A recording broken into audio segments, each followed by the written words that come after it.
여러분 안녕하세요. 오늘은 구부릴 굴자입니다. 이번 시간에 다룰 굴자는 간단하기 때문에 오랜만에 퀴즈를 해보겠습니다. 한자에서 이 부분이 들어가면 전부 몸과 관계가 있습니다. 몸. 그래서 옛날에는 움막에서 살았죠. 그러니까 밖으로 나오려면 나올 출자입니다. 나오려면 몸을 구부려야 되죠. 그래서 구부릴 굴자입니다. 이것은 기본자고 위의 것은 구멍혈자입니다. 왼쪽은 손수를 다른 글자 옆에 쓰면 이렇게 씁니다. 이것은 met산자죠. 그리고 이어서 10번째 퀴즈를 하겠습니다. 이것이 들어가면 전부 몸과 관련이 있다 그랬죠. 그래서 움막에서 나오려면 몸을 구부려야 합니다. 구부릴 굴자입니다. 이것은 구멍혈이기 때문에 구멍, 즉 동굴을 가리킵니다. 그래서 동굴굴. 이것은 손으로 파는 겁니다. 파들어가는 거. 그래서 팔굴자입니다. 이것은 맷산이 들어가서 산이 우뚝 솟아 있는 것입니다. 자, 이것이 들어가면 모두 몸과 관련이 있다 그랬죠? 그래서 나올 출, 몸을 구부려 나오는 것이죠. 굴곡진 삶을 살았다. 곡도 역시 곡선입니다. 그래서 평탄한 게 아니라 구불구불한 삶을 살았다는 거죠. 굴곡진 삶을 살았다. 굴복, 복은 복종입니다. 그러니까 몸을 구부려서 복종하는 것이고, 굴종, 종은 따를 종자입니다. 그러니까 몸을 구부려 따르는 것이죠. 굴욕, 욕은 욕설, 욕됨입니다. 그래서 그 욕됨을 당하는 것이 굴욕인데, 그래서 굴욕감을 느꼈다. 굴욕적인 행사, 굴욕적이다라고 할 때 쓰는 거죠. 모욕은 모가 모독입니다. 모독을 당하는 것. 치욕에서 치는 부끄러울 치자입니다. 그래서 부끄러움을 당하는 욕이 치욕입니다.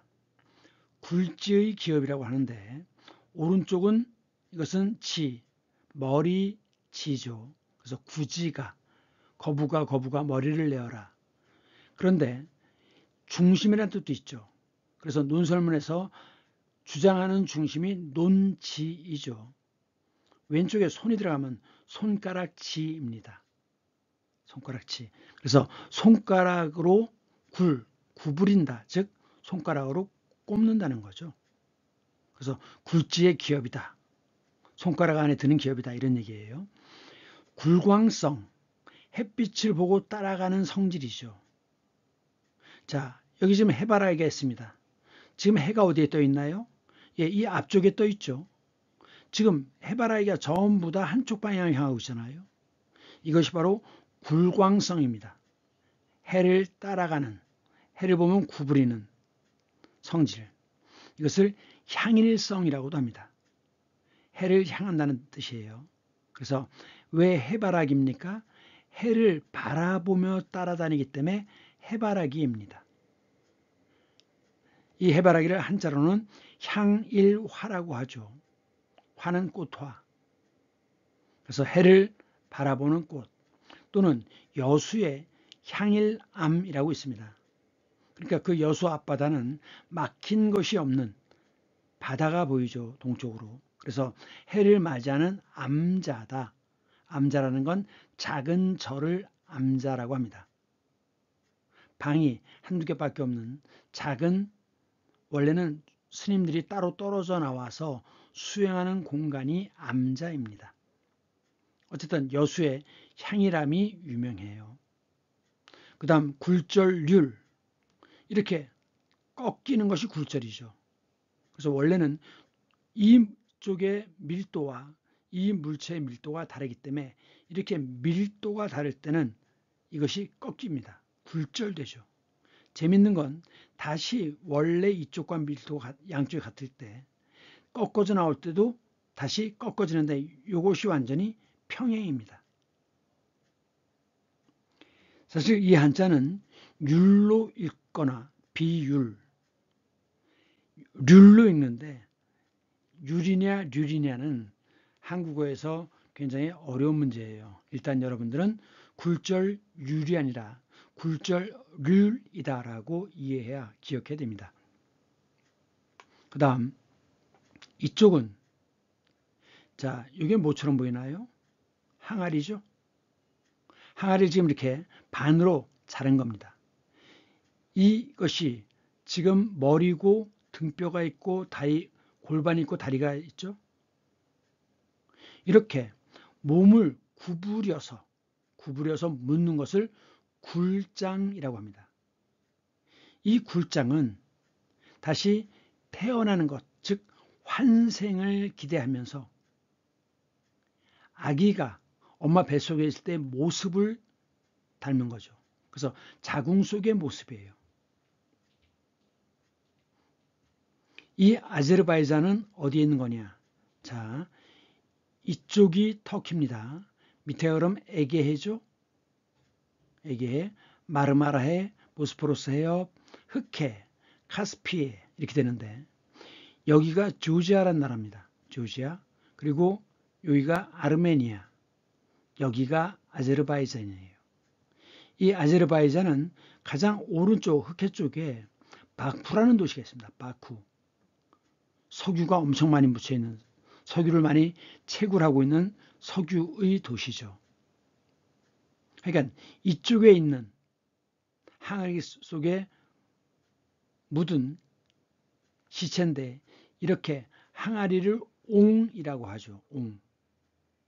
그래서 쇠로 만든 항아리를 뭐라고 합니까? 철옹. 그래서 아무리 공격해도 뚫리지 않는 성을 철옹성이라고 합니다. 수원 화성 앞에도 적군이 직접 성문 안으로 들어오는 걸 막기 위해서 성문 앞을 이렇게 둥글게 둘러쌉니다. 성문이 여기에 있고. 그래서 이 안쪽으로 들어오는 외적을 이 바깥에 있는 옹성에서 활로 쏴서 잡는 거죠. 항아리 옹자입니다. 옹관.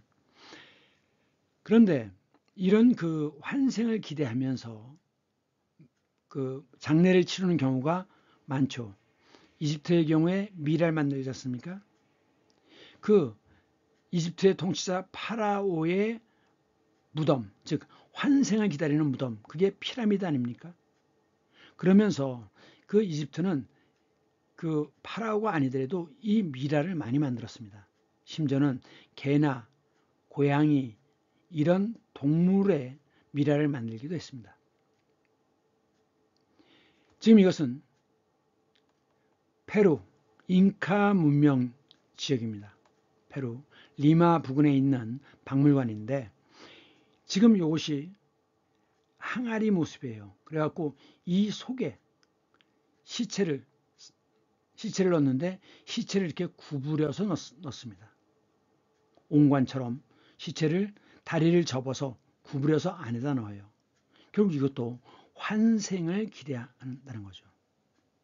그럼 이런 것들은 뭐냐? 이런 것들은 부장품이죠. 무덤과 함께 묻는 부장품들입니다. 이런 것들은. 이것이 이제 중국의 경우에는 무덤을 어떻게 쓰느냐? 그 시체를 엄마 뱃속에 있는 모습으로 이렇게 시체를 묻는데 이쪽이 무덤이 이렇게 있고 이 앞에 묘비가 있는 겁니다. 그래서 결국은 이 모습은 뭐냐? 엄마의 뱃속에서 자궁을 뚫고 나오는 모습으로 무덤을 써요. 그런데 환생을 기대하면서 어떻게 하느냐?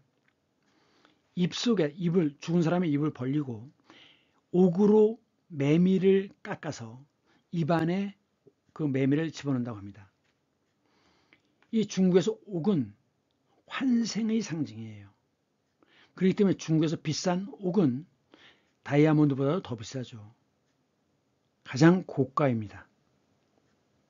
물론 이제 그 싸구려 옥들도 많지만 비싼 혹은 다이아몬드보다도 더 비싸다 하는 얘기고, 그 다음 어학에서 뭐 첨가어, 굴절어 이런 표현 쓰는데 굴절을 보겠습니다.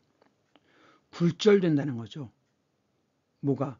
문법적 기능, 즉 남성, 여성, 중성, 그 다음에 수, 단수냐 복수냐, 격, 주격, 소유격, 목적격 뭐 이렇게 얘기하는 거죠. 격에 따라서 단어의 형태가 변하는 것입니다. 이 독일어뿐만 아니라 라틴어, 어디가 라틴어입니까? 로마가 라틴이었죠. 로마, 라틴. 그 로마가 프랑스와 스페인 남부의 식민지를 만들잖아요. 그래서 그 지중해 북부, 유럽 남부 지역은 그 라틴어를 사용합니다. 근데 이제 그 중에 스페인이 배를 타고 건너가서 아메리카를 식민지로 만들죠. 그래서 거길 뭐라고 부릅니까? 라틴 아메리카라고 부릅니다. 이 라틴은 라티움이라고 하는 명사의 형용사입니다.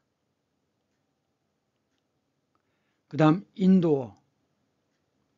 우리가 보통 이제 인도 유럽어라고 하는데, 인도도 그 원래는 유럽 남부 쪽에서 내려왔다고 그래요. 그래서 인도어와 유럽어가 매우 비슷하다고 합니다.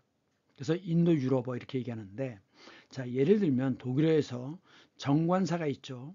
영어로 하면 the가 정관사인데, 주격이냐 소유격이냐 간접목적이냐 직접목적에 따라서 남성, 여성, 중성, 복수에 따라서 달라집니다. 단어 형태가 변하는 거죠. 1970년대 초반에 70년에 독일어를 배웠는데 그때 이것을 외우지 못하면 독일어 선생님한테 맞았습니다. 이거 외우느라고 애썼죠. 그래갖고 뭐 der das dem den die der die das das dem das die der den die 이렇게 외웠어야 돼요. 구멍혈이 들어가서 동굴 굴자입니다. 이런 걸 굴다리라고 하죠. 사실은 이쪽으로 가는 길과 이 위로 가는 길, 이게 직각으로 교차가 돼요. 그러면서 사거리가 되면 교통의 흐름이 원활하지 못하죠. 그래서 한쪽 도로는 아예 밑으로 길을 파는 겁니다. 그래서 이 길과 이 위의 길이 직각이죠. 이런 것을 굴다리라고 합니다. 그 다음 동굴, 이걸 구멍혈자를 써갖고 동혈이라고도 하는데 석굴암 같은 것들, 석굴암, 이것이 동굴이죠. 그러니까 돌로 된 굴이란 뜻입니다. 암은 암자, 석굴암. 그 다음에 이것은 이 사진은 뭐냐면 그 동해안 동해시와 삼척시 사이에 뭐 행정상으로는 동해시에 들어가는데 거기에 무릉 계곡이 있어요. 무릉 계곡. 그래서 그 무릉계를 이렇게 올라가다 보면 이렇게 아주 넓고 편편한 바위가 이렇게 펼쳐져 있습니다. 그걸 뭐라고 그래요? 반석이라고 합니다. 이 반자는 위에 거는 일반적으로라고 할 때 반이에요. 그런데 밑에 들어간 것은 그릇 명자입니다. 그러니까 쟁반처럼 바닥이 편편한 것을 반이라고 해요. 지금 바닥이 편편하죠. 지금 이것 전체가 다 화강암 덩어리입니다. 그래서 그런 돌을, 넓고 평평한 돌을 반석이라고 하는데, 그렇기 때문에 이제 교회에서 교회 이름 중에 반석교회라고 있죠. 반석교회. 그래서 예수가 그렇다 그러죠. 내가 너 위에 교회를 세우리라. 그래서 그 이름이 베드로 아닙니까? 베드로. 베드로는 페트로. 석유가 어디에서 나와요? 돌 사이에서 나오죠. 페트로. 또는 이제 프랑스 말로는 페드라인가 뭐 그렇습니다. 그러니까 베드로, 페트로, 페트라. 이게 다 돌이란 뜻이에요. 돌. 그런데 조금 전에 말씀드렸던 그 무릉계를 뭐라고도 부르냐? 두타동천이라고도 불러요. 이 두타라고 하는 건 뭐냐? 그 산 이름 중에 두타산이라는 이름들이 있습니다. 이 두타라고 하는 것은 속세를 떠나서 불도를 수행하는 그런 곳이 두타입니다. 그래서 두타산이라고 얘기하죠. 그 다음에 동천이라는 건 뭐냐면 동혈, 동굴과 달리 동천은 하늘 천자가 들어갔어요. 그래서 이 동천이라는 것은 경치가 빼어나게 아름다운 곳, 즉 신선의 세계를 뜻합니다. 그래서 여길 가보시면 이 밑에 두타 동천, 무릉선원, 중대천원, 두타동천 이렇게 12자가 매우 큰 글씨로 초서체로 쓰여져 있습니다. 이 무릉계는 경치가 매우 아름다워요. 이 무릉계를 좀 더 올라가면 삼화사가 있습니다. 이 삼화사는 수륙제를 지내는 곳이에요. 수륙제라는 건 뭐냐? 이 지상의 모든 생명체, 물고기든 동물이든 그 억울하게 죽은 영혼을 달래는 그런 제사가 수륙제입니다. 봄에 1년에 한 번씩 삼화사에서는 수륙제를 거행합니다. 자, 좀 전에 얘기했던 석굴암, 돌로 된 굴이죠. 흙으로 된 굴이 아닙니다. 돌로 된 굴인데 그게 암자처럼, 즉 아주 큰 절처럼 큰 공간이 아니죠. 그저 방 두세 개 크기에 그 수행하는 공간이라는 뜻의 암자입니다. 그 다음 여러분들 알렉산드르 듀마의 소설 몬테크리스토 백작 아시나요? 이게 이제 일본에서 애니메이션을 만들면서 제목을 뭐라고 붙였냐? 암굴왕이라고 붙였습니다. 암의 뜻은 어둡다는 뜻입니다. 바로 이것이 마르세유, 프랑스 남부 마르세유, 프랑스 혁명이 일어났던 곳이죠. 그 마르세유 바로 건너편에 있는 돌섬입니다. 이 돌섬의 이름이 샤또 디프라우래요. 샤또는 성이란 뜻이죠. 캐슬, 샤또. 포도주 이름에 샤또가 많이 들어가죠. 성이란 뜻이죠. 캐슬. 이프라는 섬. 그 디라고 하는 건 정관사인 것 같아요. 그래서 여기에 그 지하 감옥이 있는데 거기에서 억울한 옥살이를 하죠. 그래서 일본에서는 이게 깊은 지하 감옥이기 때문에 깜깜한 굴 속에서, 그래서 몬테크리스토 백작을 암굴왕이라고 칭했던 겁니다. 그 다음 이것은 손이죠. 그러니까 손으로 파내는 거예요. 그렇기 때문에 발굴해내었다. 몰래 훔쳐내는 건, 몰래 파내는 건 도굴이라고 하죠. 도굴. 그래서 그 왕릉들이 옛날에 많이 도굴이 됐잖아요. 그 다음에 채굴에서 채는 캐다란 뜻입니다. 석탄 이런 것들을 캐내는 것. 그럴 때는 채굴이라고 합니다. 그러니까 발굴은 그냥 놓여 있는 걸 본 거예요. 그거에 비해서 채굴은 파고 들어가는 겁니다. 파고 들어가는 거예요. 그 다음 굴착기죠. 굴은 판다는 뜻이지만 착은 뚫을 착자예요. 드릴처럼 뚜루룩 하면서 뚫어내는 것. 석탄을 캐내려면 석탄 덩어리에서 그 드릴로 해가지고 드르륵 해가지고 그 석탄 덩어리들을 잘게 쪼개잖아요. 뚫어내는 거죠. 뚫을 착자입니다. 대단히 한자가 복잡하죠. 다만 이제 압착이라고 할 때도 이걸 씁니다. 압착. 예를 들면 오렌지를 눌러서 주스를 짜낼 때 압착이라고 하죠. 이것은 맷산이 들어갔습니다.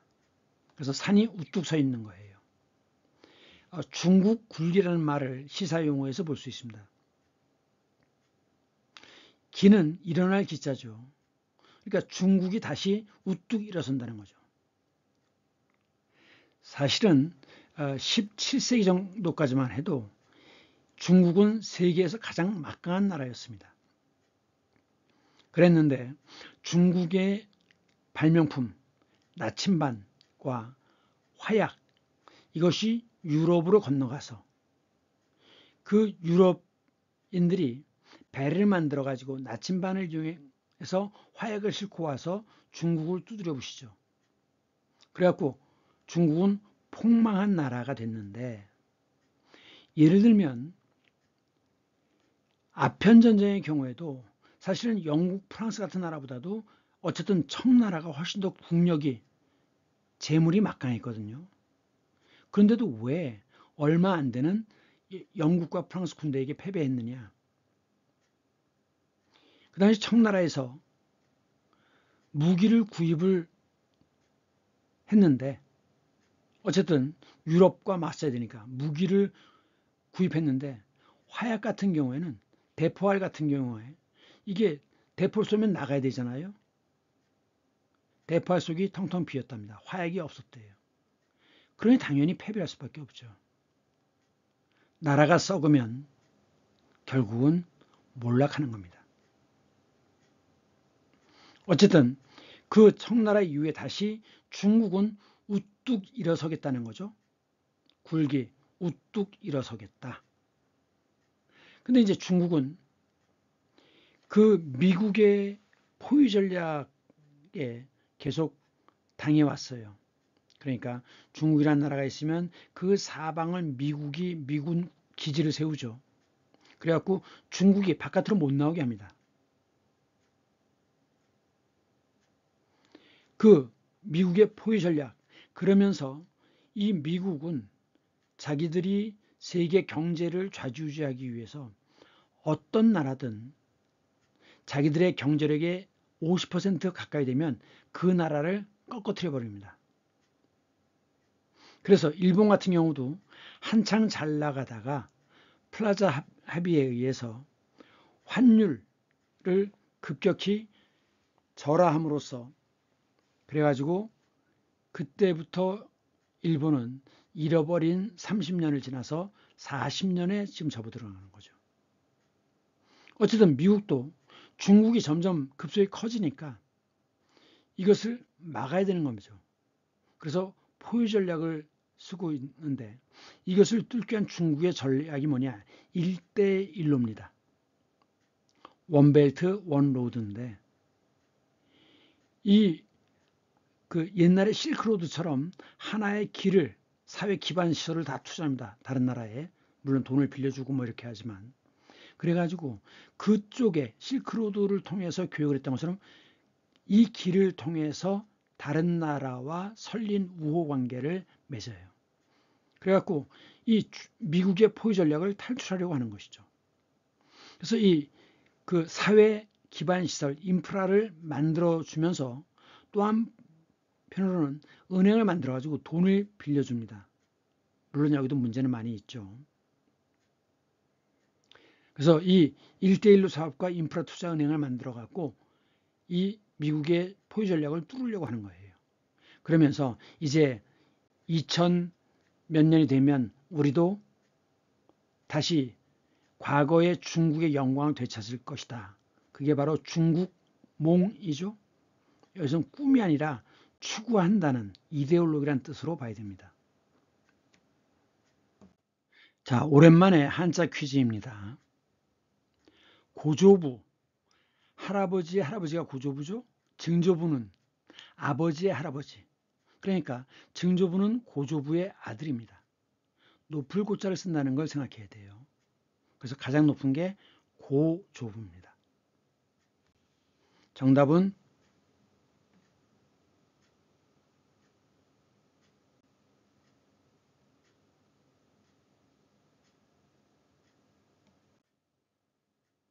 정답은 1번입니다.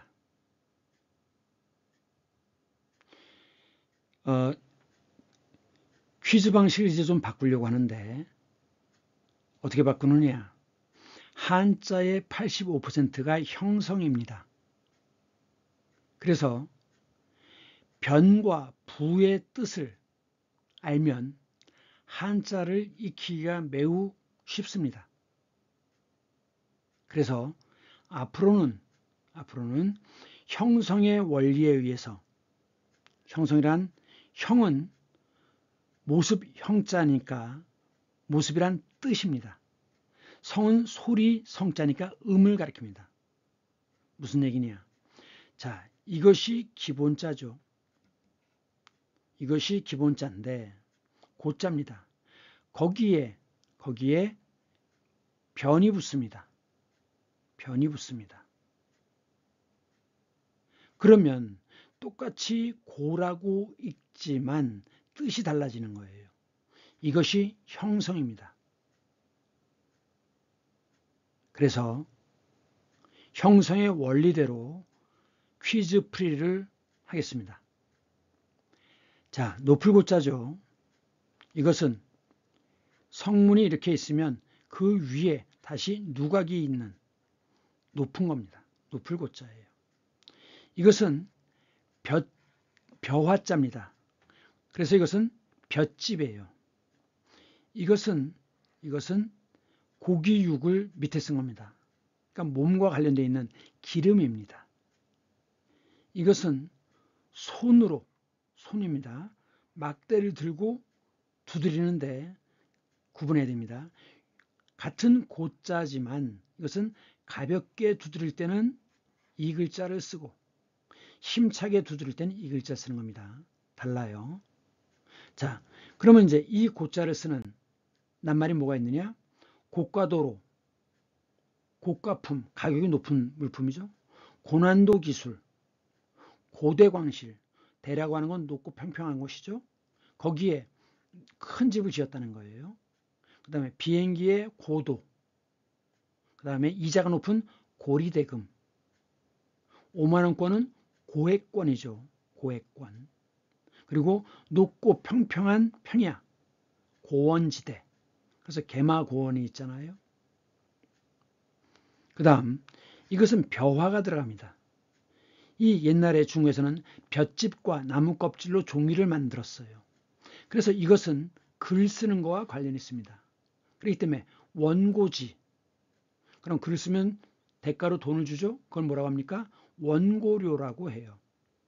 그럼 처음 글을 쓸 때 처음 쓴 글이 초고, 그것을 내용을 손을 보는 것, 그것을 퇴고라고 하죠. 퇴고는 이 한자와 관련이 있습니다. 퇴고. 그 다음 밑에 것은 고기육이죠. 그래서 지금 몸에 난 종기예요. 종기. 그래서 옛날에는 이명래 고약을 붙였죠. 고약. 기름을 만든 약입니다. 고약. 그 다음 춘향전에 금준미주는 천인혈이요. 그러니까 금 수랑아리와 맛있는 반찬은 천인혈이요. 천명백성에 피고 옥반가요는 만성고라. 옥으로 만든 쟁반에 좋은 안주는 만성고, 만백성의 고름이구나. 기름, 고름이란 뜻이죠. 고름. 그 고자입니다. 그 다음에 이것은 월하승, 달빛 아래 스님이 그것을 문을 민다라고 해야 되느냐 두드려야 된다고 하느냐. 거기서부터 퇴고란 말이 나왔다 그랬죠. 퇴고. 그래서 이 고는 가볍게 두드리는 겁니다. 가볍게. 그런데 이 고자는 이 왼쪽이 이게 북의 모습이에요. 북의 모습을 닮은 것입니다. 역시 손으로 막대기 들고 북을 두드리는 거죠. 그럼 북을 두드릴 때는 어떻게 두드려요? 힘차게. 그래서 심장의 고동, 이거 써야 돼요. 힘차게 박매이질하죠. 심장의 고동 또는 소리를 들을 때 귀에서 고막이 울려줘야 되죠. 그 다음에 힘을 북돋는 것을 고무적이라고 합니다. 고무적. 그 다음 북을 두드리고 피리를 부는 것이 고취입니다. 애국심을 고취하다. 그 다음 고적대가 있죠. 적은 필입니다. 다 이걸 써야 돼요. 드럼과 피리, 트럼펫 이런 거로 하는 것이 고적대입니다. 그 다음 이것들은 다 좋은데 이것은 보일시자입니다. 이 보일시는 어떻게 하는 거냐면 보일시는 자 제단이에요. 여기에 재물이 있습니다. 이 재물의 심장을 칼로 찔러요. 그럼 피가 이렇게 흐르는 모습이 보이겠죠. 이 모습이 이렇게 되는 겁니다. 그래서 이것은 이 보일시자 뭐냐? 신의 또는 조상의 뜻을 보인다는 뜻이에요. 그래서 이것은 여기에 들어가면 조상과 관련이 있습니다. 조상. 그러면 자 조는 할아버지인데 할아버지 그렇죠? 증조, 고조, 할아버지 조예요. 그러면 할아버지보다 그 위에 사람들은 나랑 같이 살아본 적이 없죠? 그런 사람들은 뭐라고 합니까? 앞선 자를 써서 선조라고 하죠. 그러면 손자까지는 같이 살지만 그 뒤는 옛날엔 거의 같이 살지 않았어요. 살지 못해요. 그래서 그 뒤를 뭐라고 하느냐? 후손이라고 합니다. 그래서 선조냐 후손이냐 이렇게 얘기하는 거죠. 이 조와 관련해서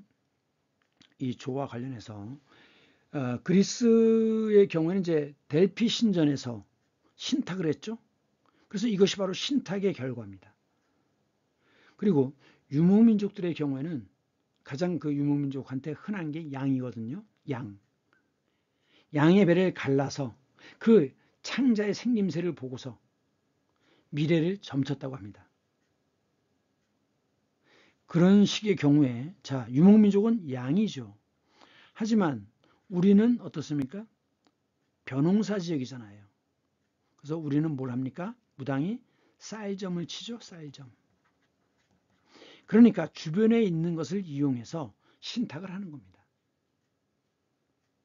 그 다음 이것은 실사죠. 그러니까 실로 옷감을 짜는 겁니다. 이것은 오른쪽에 힘력이 들어갔죠.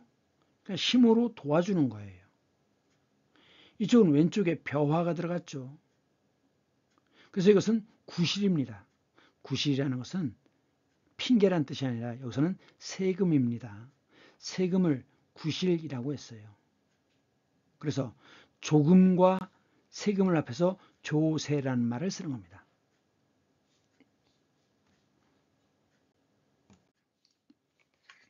다음 고백에 해당하는 한자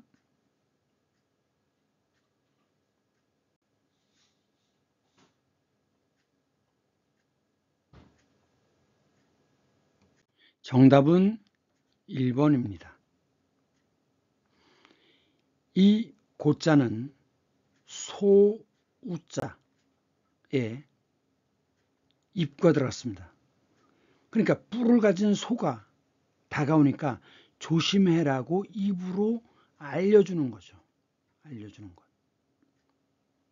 그래서 이 한자가 들어가는 낱말은 고발, 고소, 신고, 이제 헤어져 고별이죠. 그 다음 하늘에 제사를 지내는 거 고사, 고사떡. 그 다음 고지서, 행정부의 고시, 공고, 광고, 보고서, 고해성사 다 이 고자를 써야 됩니다. 그런데 왼쪽에 말씀원이 들어갔죠. 이건 말로 가르친다는 뜻이에요. 그래서 사실 이 글자는 그렇게 흔하지 않은데 독립선언문에 자손만대의 고하야 이런 표현이 나와요. 그러니까 자손만대를 깨우친다는 뜻이죠. 가르치다, 깨우치다는 뜻이에요. 그리고 독일의 피테라는 사람이 독일 청년에게 고함이라는 글을 썼어요. 그래서 말씀원에 들어가면 깨우치다라는 뜻이 강하다라는 걸 기억해야 합니다. 이것은 나무이 들어갔으니까 이것은 쇠고랑이죠. 지금 쓰면 수갑. 옛날에 나무 판자에 끼웠잖아요. 쇠고랑. 그래서 발에 채우는 건 뭡니까? 족쇄죠. 족쇄. 그래서 쇠고랑과 족쇄를 한자로 질곡이라고 해요. 그래서 질곡의 삶을 살아 라고 얘기하는 거고, 이것은 오른쪽에 세조가 들어갔습니다. 그래서 고니인데 이 고니가 매우 잽싸고 빠르대요. 그래서 이 가죽으로 고니 관역을 만드는데, 그래서 이것은 관역곡이라는 뜻이 있습니다. 관역. 그래서 관역이 이렇게 했을 때 가장 정 가운데를 맞추는 거, 이것을 뭐라고 합니까? 정곡을 찌르다라고 합니다. 정곡을 찌르다. 핵심을 찌르는 거죠. 정곡을 찌르다. 그 다음, 이것은 말씀백자예요. 희다라는 뜻도 있지만 말씀이란 뜻도 있습니다. 말. 그래서 우선 백조 있죠. 백조. 왜 백조입니까? 온몸이 다 하얗잖아요. 그래서 온몸이 흰색이기 때문에 백조라고 하는데, 여러분들이 상식적으로 알아야 되는 게 블랙스완이 있습니다. 어떻게 번역해야 됩니까? 흑조죠. 그러니까 몇만 분의 1의 확률로 백조인데도 검은색으로 태어나는 백조가 있답니다. 그래서 블랙스완 하면 일어날 수 없는 일이 일어났을 때 블랙스완이라고 얘기한답니다. 블랙스완. 그러면 이 백은 희다는 뜻도 있지만 말씀이라는 뜻도 있어요. 그래서 봄이 되면 백일장, 백이라는 것은 대낮이란 뜻입니다. 백일장. 그럼 대낮 강도의 날강도 하면 백주 대낮의 날강도 그러죠. 백주가 대낮입니다. 날강도라고 할 때 날은 도대체 말이 안 되는, 상식이 안 통하는, 그게 날입니다. 날강도. 우리나라 사람들은 보통 날고기를 먹지 않잖아요. 그래서 도대체 상식이 안 통한다라고 할 때 날자를 집어넣습니다. 그 다음 백일몽이라고 하는데, 그 낮잠, 백일은 낮이잖아요. 그래서 낮에 꾸는 잠, 낮에 잘 때 꾸는 꿈, 이것을 백일몽이라고 하는데 결국은 헛된 꿈이라는 거죠. 헛된 꿈. 그 다음 스스로에게 말하는 걸 뭐라고 합니까? 독백이라고 하죠. 무대 위에 다른 사람은 못 듣고, 다른 배우는 못 듣고 관객들만 듣는 거로 약속한 것, 이것을 방백이라고 합니다. 방은 곁방자예요. 방관하다. 그러니까 곁에서 있는 관객들만 듣기로 하는 것이 대사가 방백입니다. 그래서 고백이라고 할 때는 이렇게 써야죠. 말씀백자입니다. 그런데 이 위에 이건 뭐냐? 옛날에 숫자를 셀 때 붓을 하나 그려놓고 1, 2개 그리고 2, 3개 그리고 3 이렇게 했어요. 이것은 뭐냐? 바로 개수를 셀 때 얘기입니다. 그래서 여기 들어가면 개수와 관련되어 있어요. 그렇기 때문에 이것은 일백백자입니다. 그러면 백의 순 우리말이 뭡니까? 온이죠. 그럼 100가지를 뭐라고 그래요? 온갖. 온갖. 온갖. 100가지란 뜻이죠. 온은 순 우리말입니다. 100이란 뜻이에요. 그 다음 사람인이 들어가면 사람의 머리가 하얘요. 옛날엔 다 나이 순이었죠. 그래서 가장 나이 많은 사람, 머리가 허연 사람, 즉 경험이 많은 사람이 항상 우두머리였습니다. 그래서 이건 우두머리 백자예요. 그럼 아버지 형제 중에서 첫째, 큰아버지가 백부죠. 그 부인은 백모입니다. 보통 우리가 숙부 이렇게 얘기하는데, 그 숙부라고 하는 건 아버지의 동생들이에요. 그래서 첫째 큰아버지는 백부, 두 번째 큰아버지는 중부 이렇게 얘기했던 겁니다. 그리고 아버지의 동생들은 숙부 이렇게 얘기하는 겁니다. 그 다음 이것은 귀신 귀자가 들어갔죠. 그래서 이건 죽은 다음에, 즉 넉입니다. 넉. 자, 아버지의 양기와 어머니의 음기를 합하면 내가 태어나죠. 아기가 태어납니다. 그래서 성장해 가지고 그러다가 나중에는 이제 죽죠. 죽으면 어떻게 돼요? 다시 양은 하늘로 올라가고 음은 땅으로 들어가는데, 이 하늘로 올라가는 게 혼이고 혼, 땅으로 들어가는 게 백입니다. 혼백. 그래서 이쪽을 뭐라고 해요? 영혼, 혼령이라고 하죠. 땅으로 들어가는 것을 백이라고 합니다. 이게 바로 넉이에요. 넉백. 다음 곤장 맞을 놈. 정답은